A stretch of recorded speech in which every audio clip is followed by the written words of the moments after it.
right, got a few more people joining. It is 12:01 and we are recording this, so we're gonna get going. And as people join, as you're joining, we are doing, people first. This is a conversation. It is open. So if you want to hover on over your view up in the top right corner and switch to speaker view in Zoom if you're on a computer, that'll be the best way to watch this webinar today. So you can see our faces as we're talking, and you know who's talking, and if they use any hand gestures, you can see that too. But this is the Let's Talk About Sex webinar. We're talking about it, where clinical expertise meets happy hour honesty. Again, open forum. So if we mention anything and it resonates with you and you have a question, please drop it in the chat and we will do our best to cover everybody's questions as we go. So we're going to start with introductions. My name is Lisa Harrison. I'm helping to moderate today. I'm asking questions. I am not in the health field. I am in marketing. So I'm going to have real questions. This is my first time meeting Dr. Lauren and Dr. Summer. So I'm sure I'm going to learn a plethora from them. And I'm very familiar with Julie. We work a lot together. So Julie, I'm going to have you kick off. Introduce yourself, introduce your business and your background, and how you fit into the Let's Talk About Sex theme we got going today. Great. Hi, everyone. So I'm Julie Brown, for those of you that don't know me.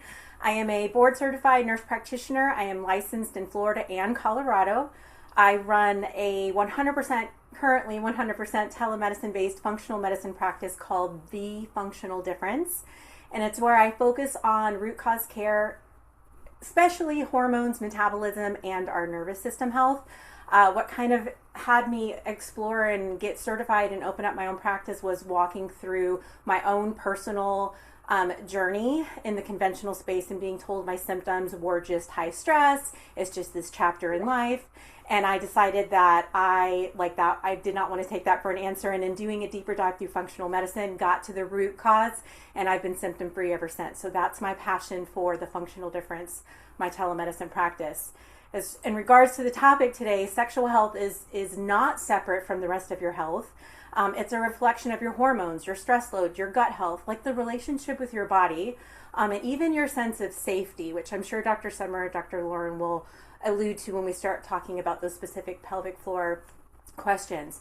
I'm super passionate, if you can't tell, about this topic, because when a woman reconnects with her vitality, everything changes. Her confidence changes, her relationships are empowered and change, her energy changes, and it's just this huge ripple effect. So I specialize in hormones, metabolism, and the conversations most providers in the conventional space are just too rushed to have. Yes, excellent. We need someone to go there. So thank you so much for doing that, Julie. All right, and then I'm going to roll over to Dr. Summer. Have you introduce yourself, your business, and your relationship with hormones and overall wellness. Great, thank you. I'm Dr. Summer Samhori. I'm a pelvic floor physical therapist and board certified women's health specialist. I am the owner and founder of Pelvic Vitality Physical Therapy in South Tampa. I am licensed in both Florida and New York, although I'm practicing mainly in Florida right now. I have been a physical therapist for over 20 years, specialized in pelvic health for the past 15 years. What got me into pelvic floor physical therapy, it's always the first question I get asked. How did you get into this field? My own experience. After graduating PT school, I was a pediatric physical therapist. And then along the way, I had 2 children. And after I gave birth to my first child, I felt that I really wasn't in touch with my pelvic floor and didn't know how to heal my own issues. And it felt kind of like imposter syndrome. I'm a physical therapist and don't know anything about my pelvic floor. And so I dove deep into continuing education courses just to learn about the pelvic floor so I can heal myself.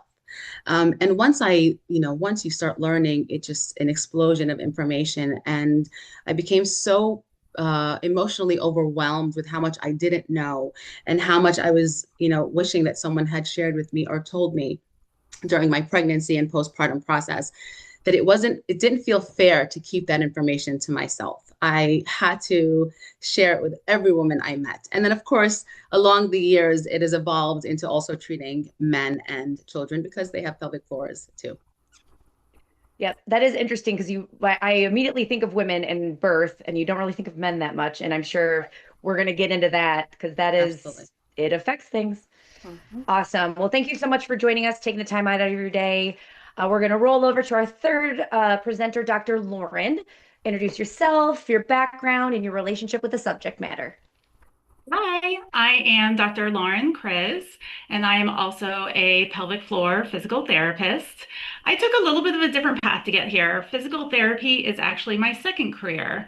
I started my professional career in the exercise science realm. I have both a bachelor's and a master's degree in exercise science, and did that for about 15 years. Then decided that physical therapy was the right path for me. I was creating programs that PTs and OTs were utilizing with their patient populations. And I was like, hey, maybe I should make this official. And so went back to school, became a physical therapist, received my doctorate in physical therapy. And I was very lucky in that space and during my education, I had an entire course on gender issues, which is all about the pelvic floor. And it's very rare for PT programs to offer an entire semester on this. I became just very intrigued, really came to find out that people suffer in silence all the time with pelvic floor issues. And we had case studies come in, and it found that it was very, very impactful to help these individuals. Then went on and did a clinical with a wonderful, wonderful mentor, and then stayed in the pelvic health field moving forward. Um, and never looked back. I love it. It's amazing to be here. In addition to having my background in exercise science and physical therapy, I've also been a licensed massage therapist for 27 years. So, I started that when I was a baby because clearly, if I've been doing it for that long. Um, and it's just such a great add-on to be able to utilize those skills along with all the other skills to best treat my patients. So very happy to be here. Thank you very much. Well, we have a plethora of knowledge right here, right now. So we're gonna get into it. You mentioned, Lauren, when you were you have people that are suffering in silence.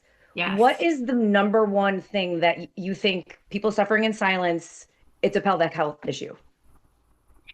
Um, you know, since we're talking about sex today specifically, I would say anybody who is experiencing discomfort or pain with intercourse.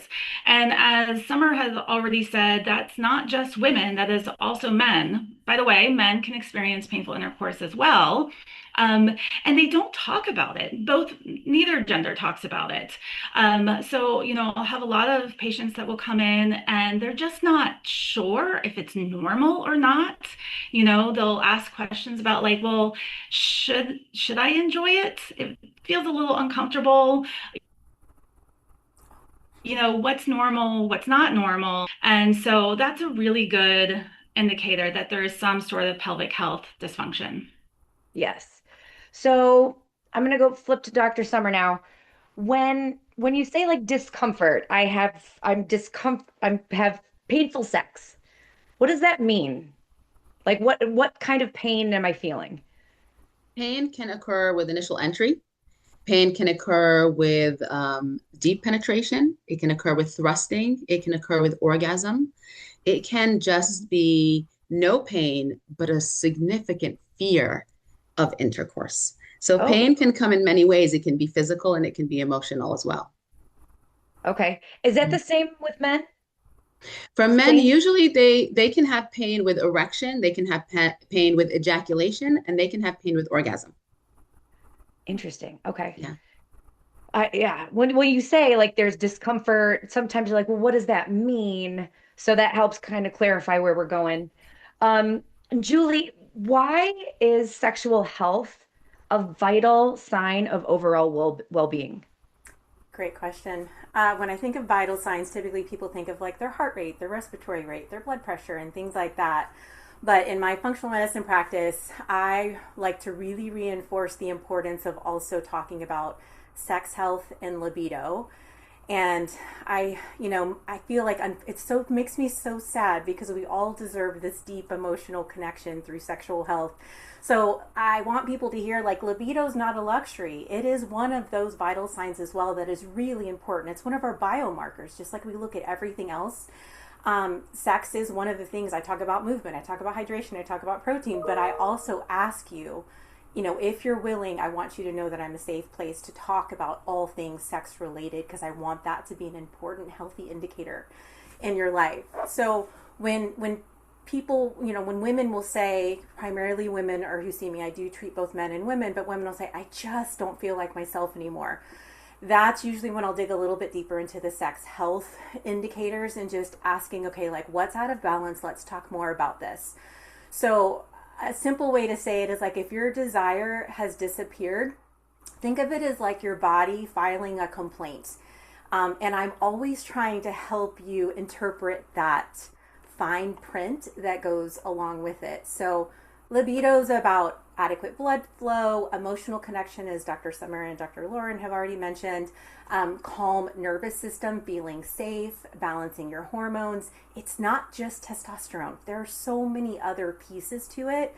And I agree with Dr. Lauren. They say that they're literally like suffering in silence. And that makes me so sad because we should be able to openly talk about it and help you live your best life.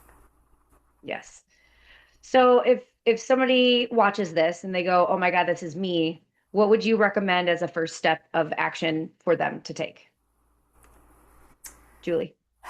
Yeah. That's a Yeah. loaded question. I know. No, I was like, I mean, the first step of action that I encourage is for people to have a trusted group of support, whether it's their significant other, girlfriends, a therapist, pelvic floor specialist, functional medicine nurse practitioner, where we can spend as much time as needed. It's not a 10-minute appointment and a revolving door situation. It's as much time as needed to talk about it, to communicate and explore. Is it an emotional connection? Is it fear? Is it safety? Is it past trauma? Is it a hormone imbalance? I mean, that's the obvious one people think about, but it makes me sad because people think that this is just part of aging. And that's the furthest thing Hmm. from the truth. Yes, that is the farthest from the truth. And sometimes I'm sorry, I don't mean to chime in, but and sometimes it can be a physical issue, a medical condition that is causing pain with sex. Where we might even get to the point where we have to refer out to an oncologist, or if someone has endometriosis, or if someone, so it's not just muscles that are involved, or hormones, or the nervous system. It could also be a physical, actual medical condition that is occurring. Okay, so what kind of questions, Summer, what kind of questions should I be asking myself if I'm experiencing some issues, I don't really know where to go? Should I ask myself, like, should I go see my normal doctor, or is this something I need to look for a specialist for? Start anywhere. Start with Start any anywhere. medical, professional. And if you don't get an answer that is convincing to you, if you get gaslit and told that no, that's normal, you just had a baby, or you just ran a marathon and that's normal pain and you should, it'll pass, and then you go on to the next healthcare professional until you get some real answers. So the truth is, you can go to your PCP and they might have a lot of information. You can go to your GYN, your OBGYN, your GI doctor. I've had patients sent to me from their Pilates instructors. I mean, so truthfully, tell someone that you are, whose care you're under, that you're having these conditions. And they may refer you to the right person. They might say, well, you maybe need to see a pelvic therapist. Maybe you need to see a colorectal doctor. Maybe you need to see, your GYN for a referral for some imaging. So say something to someone whose care you're under. And if that person doesn't give you the right answer, go to the next person. Yes, Can that I is jump great in real advice. quick too? I'm sorry. Yeah, jump in. Also on that, Summer had alluded to, like at your GI doctor and so forth. And you had asked me, well, how do you know if you have pelvic floor dysfunction? But it's not just about pain with intercourse. If you are experiencing any bowel or bladder concerns, abdominal pain, hip pain that's not getting better, back pain that hasn't gotten better traditionally, then that does kind of gear you towards maybe there is some sort of pelvic floor involvement as well. And when I talk about like bowel problems, it could be constipation or frequent bowel movements, fecal incontinence, difficulty with holding in gas or just being very gassy. Um, Bladder issues could be urinary incontinence, frequent urination, painful urination. Um, and then again, any sort of orthopedic concern that you have looked at from a traditional method. So it hurts for you to sleep on your hips. You've had back pain that doesn't get better. You have pain that radiates down your leg, and um, you've gone to PT for 6 months and it's still there, and you've received all the injections and you have that pain. Well, if nobody has considered internally the pelvic floor as well, you're missing a whole big piece of the puzzle. And then if you add some sort of lack of desire for intercourse or painful intercourse on top of that, then you're really starting to kind of build this puzzle. So you get a full picture of, oh, wait, there is more going on. You can't really look at it separately. It all has to be looked at together. Yeah. That's so literally, if you have anything wrong with you, you should talk to Dr. Lauren and Dr. Summer and Julie because it's everything is tied to your pelvic floor. I mean, it's the middle of your body. That makes Right, sense. Right. I'm right, using it currently to talk to you right now, right? right. So that's really, really interesting. And I know Julie and I have had this conversation a lot that your hormones and childbirth and menopause, perimenopause, like that just you'd get labeled, it's probably that. And I've talked to some of my girlfriends about things that they're like, oh, it's probably just perimenopause. I'm like, well, did you get your labs done? Let's look at those, right, Julie? And did you get them done on the right day of your cycle if you're cycling Yeah. female? Yes. So how do estrogen, progesterone, testosterone, how do all our sex hormones influence our libido and our bladder symptoms, and how does that tie into the pelvic health? Julie? Oh, you want me to have that one? Yeah. Yeah. Okay. Um, well, bladder stuff, I feel like. Okay. So repeat Or the just the question. sex stuff. Yeah, repeat the question. Can you repeat the question one more time? How estrogen, progesterone, and testosterone influence our libido and our Okay. confidence. So, yes. So, this is one of my fun, frequent topics. I will describe the three hormones as estrogen being our chaos queen, progesterone being our calm queen, and testosterone being our confidence queen. And so, as we start to go through perimenopause as early as our late 30s, so I have women tell me, but I've been told my labs look normal, and it's too soon for me to be in perimenopause. And I will say, were your labs checked on the right time of your cycle if you're a cycling female? So the estrogen is all over. She's chaotic. She'll be 50 one day and 400 the next day, and it'll be different depending on every single day. Um, the progesterone is very calming. It's joint lubricating. It's stress resilience, multitasking with a smile on your face.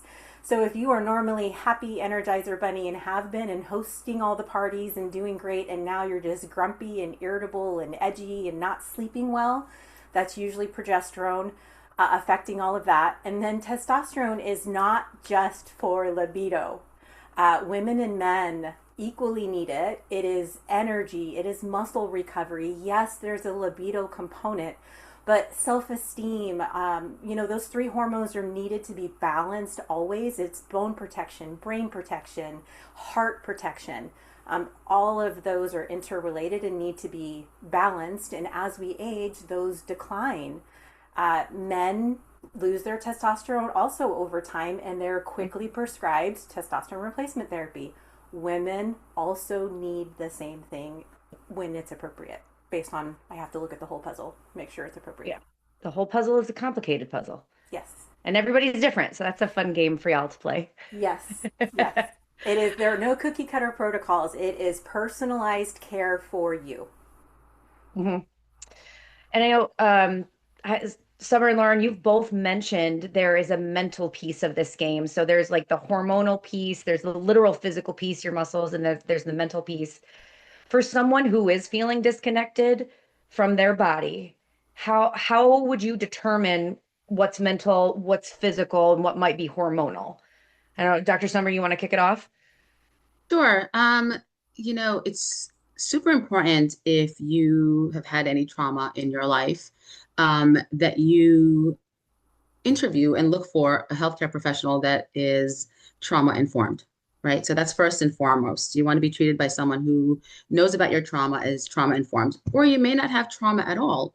You just grew up in a very conservative community where sex is taboo and you just have a fear towards intercourse. How do you know if it's physical or emotional? I mean, you can't miss it when you are trying to perform a vaginal exam on someone and they are crawling off the table. Before you even approach them, before you even insert to perform a digital exam, a gloved finger, already their body language is very much protective. It's very much, there's a lot of anxiety, there's a lot of fear surrounding the exam alone before you've even found anything, before you've even examined the patient, there's a lot of fear. Or you perform the exam and they are emotional. They begin to cry. They start to kind of shudder or get physically ill. And so that is an emotional response, or their vital signs are just through the roof. All of a sudden their heart rate or their palpitations, or they feel lightheaded. These are emotional responses and fear related responses to someone even saying they want to do a physical exam. They're not even undressed and they're already panicking Yeah, so about if, it. if going to the doctor Right. is scary for you in that area, like it could be Right. much deeper Oh, than just going to right. the doctor. Right. Whereas a physical issue is clearly, you're met with resistance when you try and perform a vaginal or rectal exam. You're met with resistance, or you're met with pain or grimacing once you've actually put your hands on somebody. And that's how you can tell the difference whether the issue is actually physical or emotional for the most part. That's incredible. Dr. Lauren, do you have anything to add? I would just add too, though, that I don't know that you can fully break it apart. So all the pieces contribute to each other, right? So hormones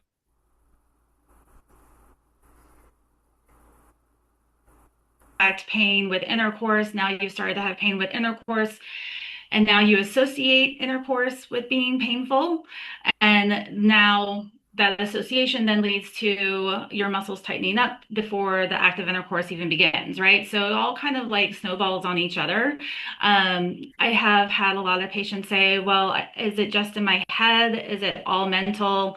And so, yes, there might be a mental piece to it and a very strong mental piece to it, but that has likely led into a physical component as well. So, no, it's not all in your head. Your body now has this physical response to these previous experiences of pain generation. And now, every time you think about that painful activity, your body will immediately tighten up. You may not always know that you're tightening up either. A lot of times people are very disconnected from their pelvic floor muscles. You can't see it. And a lot of people really just can't even feel it. So, for example, if I had a spasm in my bicep, right, and it hurt to move it, I physically can look and see what my bicep is doing. I can see if it can relax all the way. I can see if it can contract all the way. If you have this disconnect from your pelvic floor for whatever reason, you can't see it. And so a lot of people just aren't sure what's actually.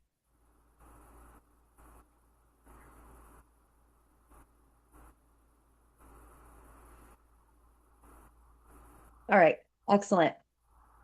Thank you so much for that. I know we hear a lot about the Kegel. That's right. That's activating that pelvic floor. Dr. Summer, can you overdo the Kegels? Is that a best way to strengthen your own pelvic floor, or what would be your recommendations? Absolutely. You can definitely overdo Kegels. You can also be performing Kegels when you shouldn't be performing Kegels. So, some people who, if you have a weak pelvic floor and you are having incontinence, or you're having prolapse, or you're having, pelvic pressure, maybe you have a weak pelvic floor and then Kegels are right for you.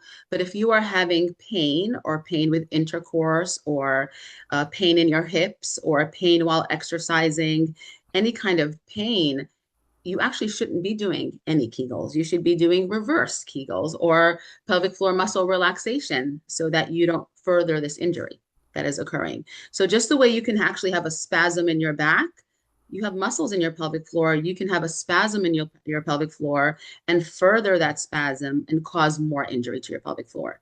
So, first and foremost, Kegels are not for everyone.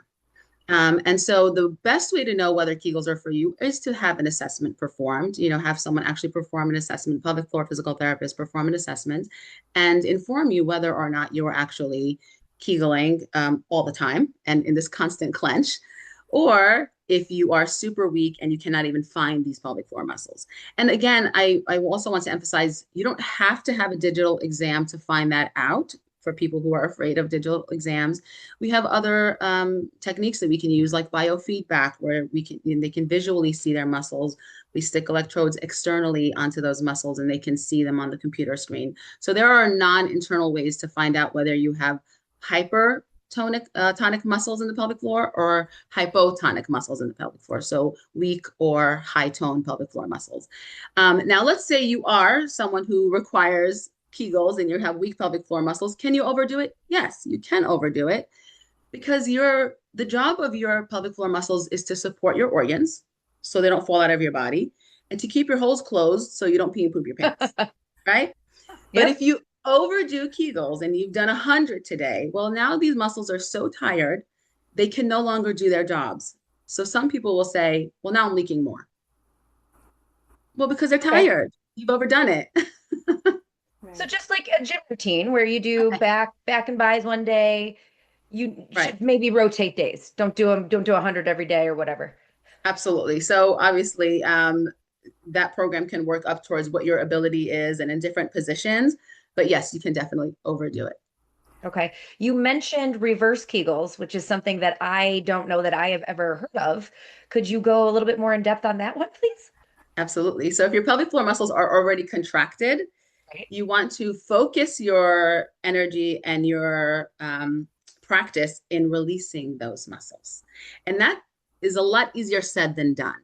For one, you've got to recognize that you're actually doing that. A lot of people don't even know they're doing that. And then once you've recognized that you're doing that, it takes a lot of voluntary control, diaphragmatic breathing, really being in tune with your pelvic floor muscles to learn what that clench feels like in order to then start to release those muscles and learn what the unclench feels like. So people who are saying, they're having bladder pain or, tension always in their pelvic floor muscles, to reverse that, they have to, with help, with a pelvic floor therapist, retrain those muscles to actually let go and be relaxed in their resting state. And so that's the best way to be able to figure that out and release those Yeah. muscles from them. Right. But again, you might not know that you're doing it. Definitely seek help. Correct. Correct. Yeah, very interesting. I know while getting ready for today's webinar, I perused the Instagram channel and I saw a bunch of deep breathing exercises. And Dr. Lauren, you do those. Could you talk about those a little bit? Because that's kind of like the same thing, right? You need to breathe everything in, relax, don't clench anymore. Yeah. So every single one of my patients learns how to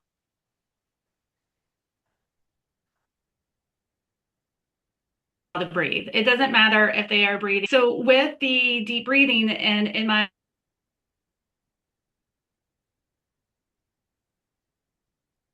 focus. So for example, since we were talking about relaxation, when you just the way the mechanics of breathing works, when you take an inhale, your diaphragm drops, your lungs fill, your lower lungs, so your ribs expand laterally, your belly fills, your back fills, and your pelvic floor should drop and relax. So that relaxation phase is actually on the inhale. Physiologically, that is how we work. And then as you exhale, everything comes back up and returns to the neutral space. So as you inhale, it rhythmically drops and opens. As you exhale, it comes back up to the starting position. And so it can become very rhythmic like that. Breathing is amazing for the nervous system. It helps to get you out of that fight or flight stage, which is very helpful.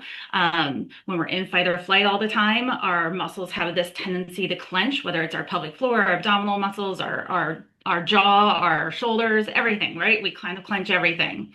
So it'll kind of take you out of that. But also, my strengthening patients, they all learn how to breathe as well. Because breathing is so tied into that pelvic floor, when you exhale, you are actually initiating an abdominal contraction. So when you're trying to find your deep core muscles, your transverse abdominis, your pelvic floor muscles, they automatically start to engage on the exhale. So again, if you can learn how to rhythmically breathe and you can't naturally contract those muscles on your own, you can utilize breathing to help initiate that contraction. Helps, how I mentioned before that sometimes we're just not aware of that part of our body. We don't know how it works. Breathing is oftentimes the easiest way to get connected and then teach you how to both relax the muscles and engage the muscles properly. So it's pretty cool. I love breathing. Even all of my patients who are constipated, I mean, I have like patients who have lifelong constipation. Once they learn how to breathe properly on the toilet, about 90% of them get better just by learning how to breathe on the toilet. Breathing. Yeah. Yep. So because again, when you think about inhaling and everything relaxes, your gut relaxes. And Summer had mentioned that your pelvic floor keeps those holes closed, open and closed, right? So if you are straining to have a bowel movement, it's totally off the sex topic, but if you are straining to have a bowel movement, you're trying to poop out of a closed hole.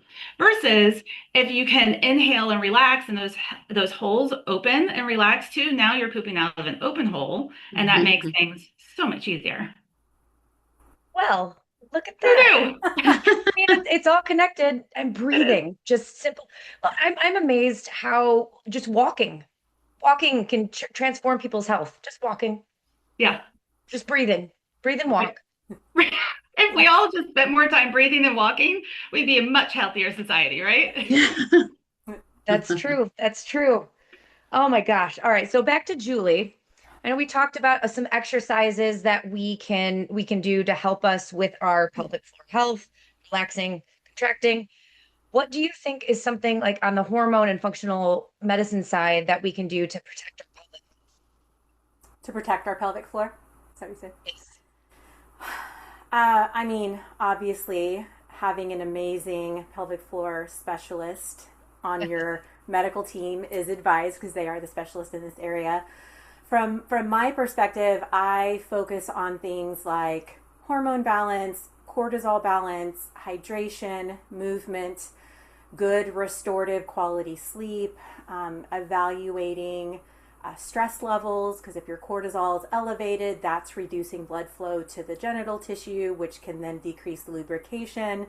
And if there's a pain component, that's just reinforcing the pain, and it's just this vicious loop. So looking at all the pieces of it, thyroid, cortisol, blood sugar, hydration, protein, movement, sleep, and sex. Looking at all of those things. So like you said, it's all interrelated, and it's not just one isolated thing. It's just not that you need more testosterone. That's very interesting. So, I mean, overall, if you're having issues, talk to someone. We learned that. Talk Yes, about it. Talk to communicate. someone. You're going to get recommendations. Go seek and be a self advocate because you might not get answers right away. So, Julie, like walk through for you a hypothetical patient that you might recommend to Dr. Lauren and Dr. They I can mean, come to you first. What would happen for you to say you should seek additional help in the pelvic floor specialty? so a wink wink hypothetical patient that the story afterwards brought me to tears because it was such an amazing success story was a patient who has been undergoing significant treatment for cancer, and she had not had intercourse with her spouse in almost 2 years, I believe. And due to pain, bleeding, fear, all the hormone blockers basically just make everything like atrophy, get tight. And so I can do a lot, but the pelvic floor specialists really work their magic. They are amazing at what they do. And she had very enjoyable sex, was able to have an orgasm and be intimate with her husband after seeing this team. And Makes to me a me, little that's emotional too. priceless. Yeah, Right. it's just priceless. So that is pretty amazing. And so that's someone who it's been 2 years. It doesn't work, probably has given up a little bit, like, "Ah, this is just my life." Mm-hmm. So, Summer, when they come to you with that mentality, how do you help them? Like, what are the steps to get them to orgasm? Like I said, assessing the pelvic floor to figure out whether the problem is tightness or weakness is the first Hmm. step, right? And if the muscles are tight, orgasm is a series of contractions. And if you're already contracted, then there's nowhere to go. So if the muscles are tight, working on releasing the tension in those muscles, lengthening those muscles, and then strengthening those muscles to and to learn to have awareness of whether or not you are squeezing or relaxing, right? Um, will then help them kind of understand in which direction we need to go. And so they become very much invested once they learn that they have control over these muscles. They have voluntary control. If they are tight, then they are taught, either with their finger or they are given tools to use to lengthen their own pelvic floor muscles. Of course, therapy helps, but what they do at home is very important as well. And then from there, they learn how to monitor their muscles so they don't re-clench, and then strengthen. So the ability to orgasm requires muscles to be relaxed. The strength of an orgasm requires muscles to be strong. And so the perfect combination would be relaxed muscles that are able to contract strongly. And putting them on a program that allows for that. Lengthening the muscles and strengthening the muscles allows for a fantastic orgasm. Excellent. I mean, this is all been, there's just a lot that you don't realize is tied into your pelvic health. And I've never thought of it as something that I could train in the gym, but essentially that's what you're saying. We got to pay attention to it every day, strengthening it and relaxing it, giving it rest. Both are important. Mhm. It's quite amazing. Dr. Lauren, what is a common myth that you would like to retire forever when it comes about pelvic health and sex? Um, Really that it shouldn't be that it should be enjoyable, right? So I mean that's not a myth. It should be. But that still just so many people come in and it's not fun, it's not comfortable. They kind of power through it. I still have patients who are told from their primary care physicians to just have a glass of wine. Just drink a glass of wine and you'll be fine. Um, so I guess maybe that, right? So like just having a glass of wine to be able to tolerate intercourse, that's not okay. That it should be fun without the wine. It should just be fun because you want to do it and you want to be intimate and it's an enjoyable experience. Yeah, I think that's a good one. And overall, I think all three of you have covered it is if it's not working right, there's something wrong. It's not you. It's Right. not just that you're getting older. It's not just you had a baby. It's not just this isn't your forever. Do Yeah. something about it. Talk to somebody and do something about it. There are people that specialize in everything and you guys can help if you're having any issues. That's amazing. Lisa, can Um, I chime in real quick? yeah, So for chime in. me, a common thing that patients will present with is like, I love my spouse, I just don't have any desire. And then they'll go to their primary care, they'll get their labs done, they're told their labs look pretty normal. And that it's just part of being a busy mom or an aging woman. So yes, that's common, but that does not make it normal. And it's not just this chapter of life that you're in. Um, So unfortunately, it is common for all the factors we talked about, but absolutely you can have desire and passion as you define it. At any age. Yes. That's absolutely. I know, Summer, you mentioned growing up in a conservative family or a conservative household where you just didn't ever talk about sex, and that's something that people, you know, don't Absolutely. think about until they're in their 30s and they're learning about it in their 30s, and Hmm. it's Hmm. different then, you know? Sex is wrapped in shame, Mm-hmm. and in culture, in some cultures, it's still taboo to talk about sex. We can talk about steps and we can talk about, macros, and we can talk about these measurable things that's been normalized, that's been, associated with normal health. Sex is still vulnerable. Sex is still very much your identity, your culture, your relationship. It's a very private matter. And so, people are not just willing to talk about it, and they don't know that it's okay to talk about it. And so, as whole body practitioners, whether it's us or Julie or any whole body practitioner, cannot talk about the whole body without talking about sex. It should be part of the conversation. It should be normalized in everyday health practice. Yeah. A big takeaway for me is I want people to hear either now or when they're watching the webinar later is like, this is just what happens after having kids is not a diagnosis. Yep. I agree. Yeah. I have so you had in our kind of pre-prep questions, you had asked a little bit about postpartum, but I Yes. won't dive too deep into that just for sake of time. But I would say that there are many patients who have had a vaginal birth. Their physicians don't even do a physical exam on them at their 6 week follow-up session. And that's just mind-boggling to me that like how do you not even look at that patient? They just birthed a baby, you know? There's Right. all sorts of dysfunction that can happen following that experience, this beautiful magical event that happens.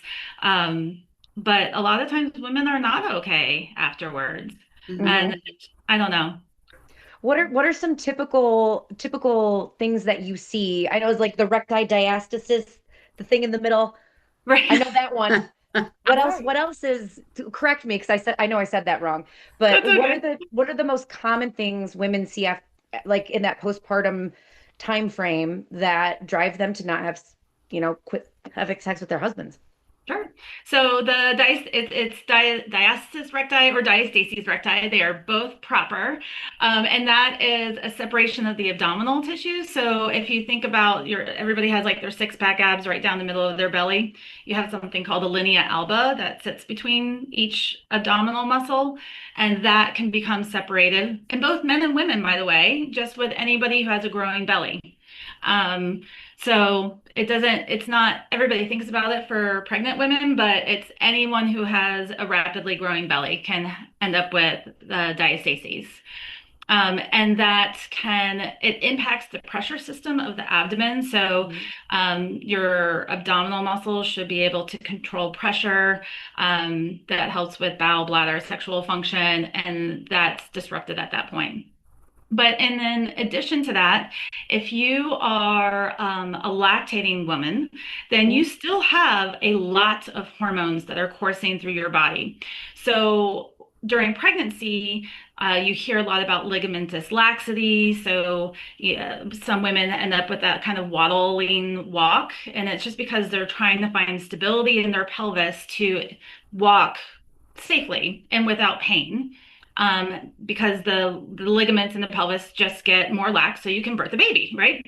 All kind of makes sense, but that can cause dysfunction. Well, if you're lactating, you still have all those hormones and you can still have some of that laxity and you can still have discomfort in the pelvis from that. In addition to that, we've talked a lot about like menopause and how that changes hormones, and Mhm. you can end up with painful intercourse just because of some of the atrophy of the tissues and so forth. That's called the genitourinary syndrome of menopause, but they actually also have a term for the what? Oh gosh, my brain. Genitourinary syndrome of lactation. Lactation. Thank you. That's a lot of words. So very similar results or diagnoses, right? Symptoms. So it's funny, I'm perimenopausal. I treat postpartum women. I'm like, hey, we're going through the same thing together, just at very different times of life. And then you have carried this baby for 9 months. It puts a lot of pressure on your pelvic floor. So even if you had a C-section, you can still have pelvic floor dysfunction because those muscles were working really hard to help stabilize you for 9 months.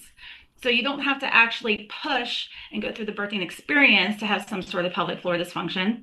But if you did have a vaginal birth, then there's also the chance that you could have some sort of tearing, and that can be at various degrees where it can be very minor, but it can also be very significant where it can go to the vagina to the rectum.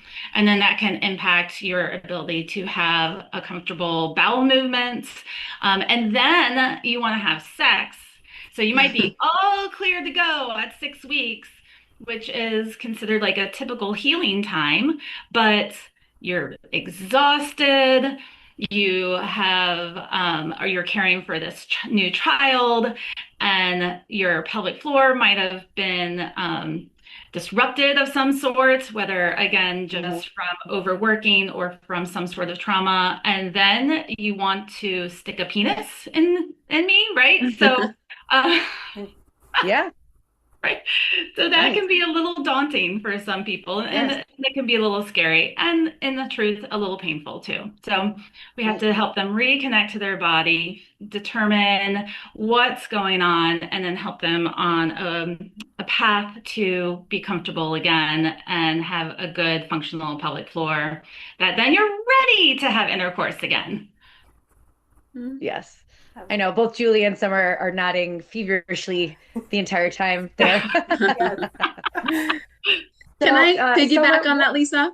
yeah, And as physical therapists, we're still physical therapists, so we still look at the bones and the posture and the structure, and the pelvis itself can actually separate during pregnancy and hmm postpartum. And so, having that corrected, if your pelvis or your pubic bone has separated or your SI joints are dysfunctioning, seeing a pelvic floor therapist afterwards to help bring those bones back together essentially so you can carry your baby, go out for a walk with the stroller, and actually physically be able to have intercourse with hmm your legs splayed open and your pelvis not hurting. So I think that's an important part of the postpartum process as well.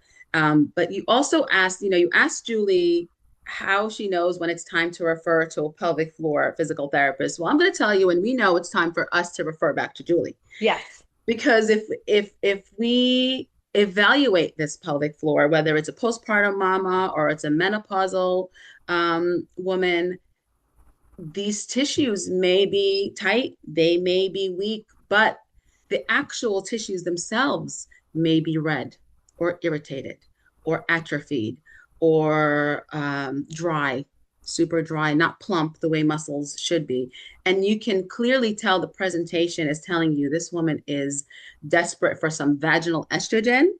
Uh-huh. That's when we know it's time. Then I can do all the exercises in the world, but if this woman is deficient in vaginal estrogen or just hormonally deficient in general, that's when we send back to Julie and say, I think you're going to need some complement complement to this therapy, some Right, vaginal estrogen cream, or maybe get your hormones checked, as a complement to this therapy, because we can only right. go so far if these tissues are deficient. If there's an episiotomy or a perineal scar that's not healing, that can also benefit from vaginal estrogen cream. And Julie can talk so Yeah. much more about that. But so just to answer the question about, we our therapies complement one Right. another. Mhm. Yep. And I'm going to flip it right to Julie, and I need to know about what is vaginal estrogen cream. Yep, vaginal estrogen cream is available commercially at your Walgreens or your, CVS or King Supers if you're dialing in from Colorado, or Publix if you're here in Florida. But yeah, it's amazing. One of the most common two benefits is, so if somebody tells me they have severe, like call it the Sahara Desert, or the terms that patients have used, it's like the Sahara Desert down there, or recurrent urinary tract infections. Oh, And those are happening because as your estrogen levels are plummeting, the tissue is literally atrophying over time. And so the bacteria has opportunity to then, where you had plump, healthy tissue keeping it at bay, now that it's atrophying, bacteria has almost a direct route up through your urethra to your bladder. So women, there's a high mortality rate with urosepsis, which is a UTI that goes to your bloodstream. High mortality rate, completely preventable in this scenario with vaginal estrogen, which is about $20. Oh, Um, geez. Even patients who are in survivorship with breast cancer, like it is at the front door, downstairs, literally topically localized. You do it like once a night for 2 weeks, and then it's 2 to 3 times as needed.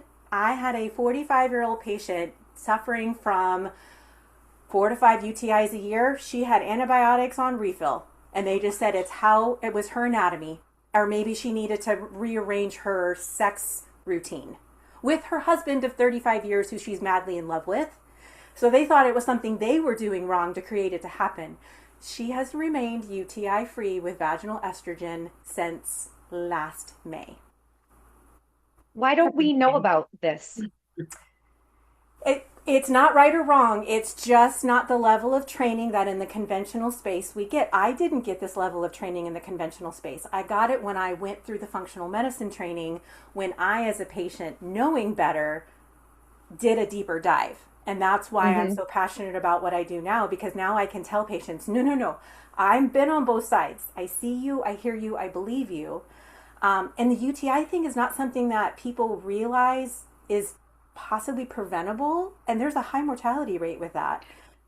So it's really easy. So vaginal dryness, bleeding with sex. I had another patient recently who she says they haven't had sex in 5 years because when she even just sits down for more than like 5 or 10 minutes, she has to sit a certain way because it tears, because Mm. she's so deficient and dry. And she is well hydrated now with the estrogen cream down there. But Well, you okay, so we all Lisa, need that. why don't we know? And Julie Yes, can probably jump in on this more, but there has traditionally been a black box warning label on estrogen cream from the FDA, which has just recently been removed, I saw right? that. Do you want to jump in on that more? Julie, you can probably speak to it better than me. No, you're absolutely right. It was just recently removed. Um, it, so yes, so now you will hear people start talking about it more. It's more going to be more readily available, cost effective. And so my hope is that as we do things like this and we talk about it and bring more awareness to it, it is completely safe. It is completely appropriate. You still need to be seen by a professional because there are a few little nuances to who can't, but the majority of the population can. And it's a game changer. It is an inexpensive, amazing game changer. Yeah, so these women that go years and years and years without having sex because it's just so painful, and the tearing and the bleeding and the recurrent UTIs that are impacting quality of life for $20. It's life changing. And it's you hear it from me. This is, like we said, we talk about everything, but you can use it for both sets of lips technically. So it's like nature's Botox, and just a little bit goes a long way. And crow's feet here, it's quite rejuvenating and hydrating. Okay. I use it too. Adds to cart. Yeah. Or gets prescription, adds to cart. Yes. All right. So before we wrap up, we got a couple minutes, real quick, rapid fire. I know, Lauren, you're going to say deep breathing. If I ask you, what's one thing I could do tonight to help Yeah, myself and my pelvic health and my overall vitality and my sex life? Deep breathing, right? 100%. Yep. Everybody should Okay. breathe. All right. Summer, what's your recommendation? Put your finger in there. I mean, when's the last time someone was told to put their finger in there? Take a mirror, look down there, put your finger in there, feel what these muscles are doing. Does it hurt to put your finger in there? Does it hurt to stretch these muscles?